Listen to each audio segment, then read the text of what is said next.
எல்லோருக்கும் வணக்கம். Welcome to India temple tour channel.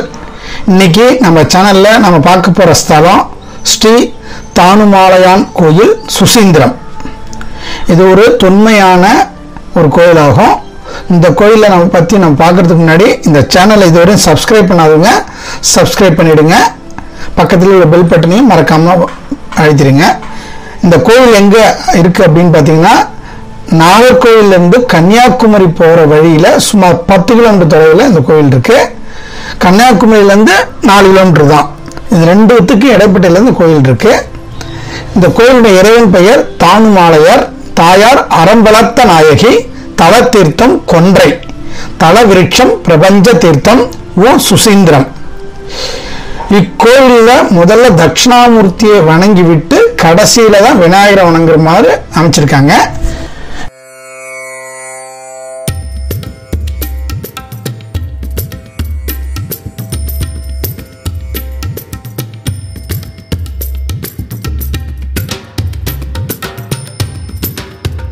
இக்கோயில் மண்டபங்களை மிக நேர்த்தியாகவும் அழகாகவும் அமைச்சிருக்காங்க. கலநயத்துடன் கூடிய செண்பகராமர் மண்டபம், இசைத்தூண்களை கொண்ட குலசேகர மண்டபம் ஆகியவை இந்த கோயிலில் ரொம்ப புகழ்பெற்றதாகும்.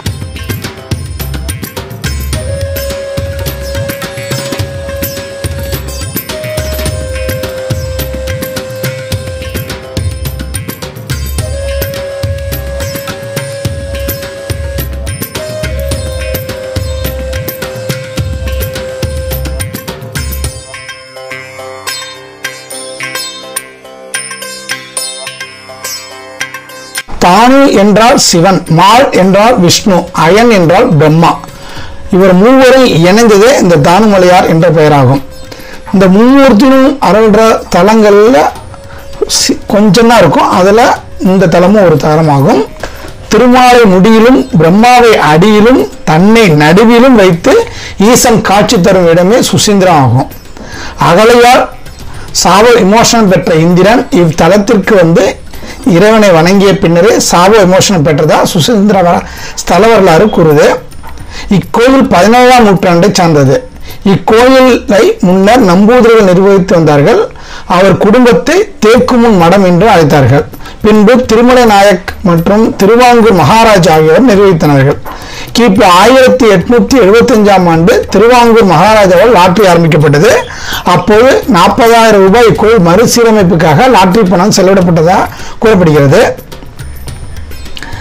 அது மட்டும் இல்லாமல் இங்கு வேறு எங்கும் காண முடியாத கணேசனி என்ற விநாயகரின் பெண் உருவத்தை காணலாம். இறைவன் வாகனமான நந்தி தேவர் 13 அடி உயரமும் 21 அடி நீளமும் உடைய இந்தியாவில் உள்ள மிகப்பெரிய நந்திகளில் ஒன்றாக கருதப்படுகிறது. இந்த கோயில் ஆஞ்சநேய கோயில் மிகவும் சிறப்பு வாய்ந்த ஒரு கோயிலாகும். சுமார் 18 அடி உயரம் கொண்ட நின்ற நிலையில காட்சி தருகிறாரு. இவரை மேல் பிரகாரம் தோண்டும் போது கிடைத்தது. இவர் 1930ஆம் ஆண்டு நிறுவினார்கள். 1740ஆம் ஆண்டு திப்பு சுல்தான் படையெடுப்பின் போது இவ்சிலையானது சிதலம் அடைந்து புனரமைத்து பின்பு நிறுவினார்கள். மிகவும் பிரசித்தி பெற்ற ஆஞ்சநேய கோயிலாகும்.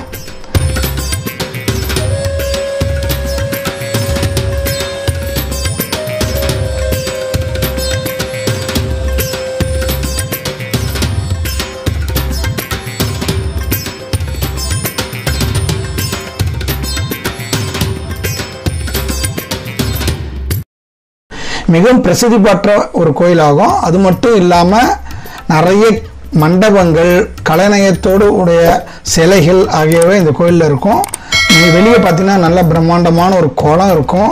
நல்லா அருமையாக இருக்கும் இந்த கோயில். நீங்கள் பார்த்தீங்கன்னா கோயிலெலாம் பார்த்துட்டு நீங்கள் கன்னியாகுமரி போகும்போதே இறங்கி இந்த கோயிலையும் பார்த்துட்டு அதுக்கப்புறம் நீங்கள் கன்னியாகுமரி போய் அங்கே இருக்கிற பகவதி அம்மன் அப்புறம் விவேகானந்த மண்டபம் எல்லாம் பார்க்கலாம்.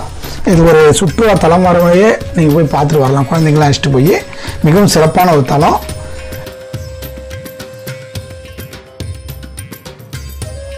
இதுவரை இந்த பதிவை கண்ட அனைத்து அன்பு நெஞ்சங்களுக்கு கணேஷ் கோடி நமஸ்காரங்கள். உங்கள் ஃப்ரெண்ட்ஸ் ரிலேட்டிவ்க்கெலாம் ஷேர் பண்ணுங்கள். நன்றி, வணக்கம், திருச்சிற்றம்பலம்.